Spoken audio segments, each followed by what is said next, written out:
ମୁଁ ବାଲେଶ୍ୱର ଲଢ଼ି और ये माने बीजेपी भारतीय जनता पार्टी अश्विनी वैष्णव बर्तमान से तो निजे एटी आसुना आपण गत 6 मास भीतर तुम केथर देखछन सीट जी लड़ब से निर्वाचन मंडली को आसबनी मु सभापति को कही सारी समस्त को कही सारी जे मु आ कन्धमाल लड़बी ना मु बालेश्वर लड़ी और ये माने बीजेपी भारतीय जनता पार्टी अश्विनी वैष्णव बर्तमान से तो निजे एटी आसुना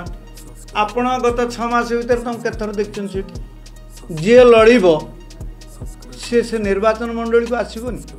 मु सभापति को कही सारी समस्त को कही सारी जे मु आ कन्धमाल लड़बी ना subscribe my channel